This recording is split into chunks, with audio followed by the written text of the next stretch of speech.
নতুন প্রবাসে আসার সময় আমরা যেই ভুলগুলো করি সেই ভুলগুলোর মধ্যে আমাদের 1 নাম্বার ভুল হচ্ছে, আমরা যখন নতুন আসতে চাই প্রবাসে তখন আমরা দল ধরে পাসপোর্ট করি।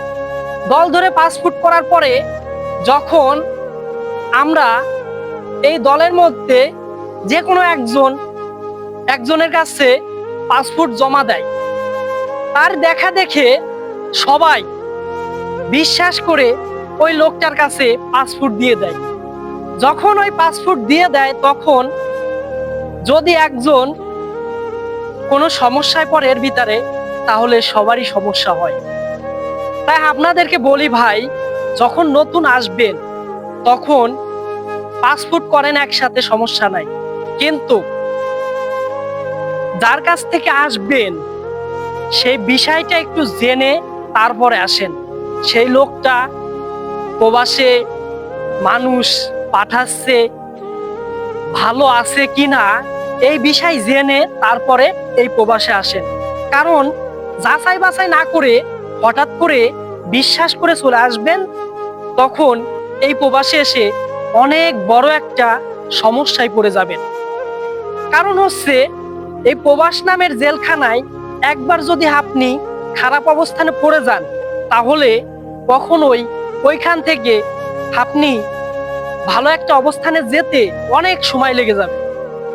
তাই আপনাদেরকে বলি, যারাই নতুন পাসপোর্ট করেন আগে দেখেন, যাচাই করেন যে যেই লোকটা প্রবাসে পাঠাচ্ছে ওই লোকটার মাধ্যমে লোক যারা গেছে তারা কি ভালো আছে কিনা এই বিষয়ে জেনে তারপরে আসেন। যারা ওই লোকের কাছ থেকে প্রবাসে আসছে তাদের নাম্বার নিয়ে কথা বলবেন প্রথমে, যদি তারা ভালো থাকে তারপরে যাচাই বাছাই করে আসেন।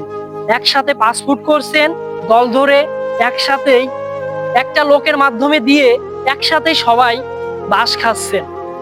তাই আপনাদেরকে বলি ভাই, এই প্রবাসে একটু ধৈর্য ধরে একটু যাচাই বাছাই করে তারপরে আসেন।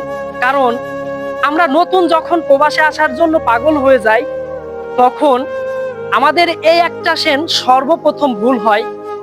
এই ভুলটাই মারাত্মক একটা ভুল। আমরা যাচাই বাছাই না করেই চলে আসি। যে কখনোই প্রবাসে লোক আনে নাই তার কাছ থেকে আমরা হঠাৎ করে চলে আসতেছি কোনো এজেন্ট ছাড়া, কোনো কিছু ছাড়া। সে এজেন্টের সাথে দেখা গেল কোন এজেন্টের সাথে কথা বলতেছে সেটাও আমরা জানি না। তাই আমরা যারাই প্রবাসে আসব নতুন অবস্থায়, প্রথমত যার কাছ থেকে আসবেন সে কোন এজেন্টের মাধ্যমে জেনে তারপরে এই সৌদি আরবে বলেন বা যে কোনো কান্ট্রিতে যান, ইনশাল্লাহ ভালো থাকবেন। কারণ হচ্ছে, আপনি নিজেও জানেন না যে ওই লোকটা কত লোক পাঠাইছে, যে তারা ভালো আছে কিনা। আবার আপনি যদি জানেন যে ওই লোক বিদেশে লোক পাঠাইছে, তারা ভালো আছে বা এজেন্ট ভালো, তাহলে ঝুঁকি নিয়ে প্রবাসে আসতে পারেন। এখন যাচাই বাছাই না করে হঠাৎ করে আসবেন না। কারণ হচ্ছে 2024 সালে এই বিষয়টা সবচেয়ে মারাত্মক একটা ভুল। হঠাৎ করে যারাই চলে আসবেন তারাই হঠাৎ করে এসে এখানে ফেসে যাবে। আর আপনারা সবাই ভালো থাকবেন, সুস্থ থাকবেন।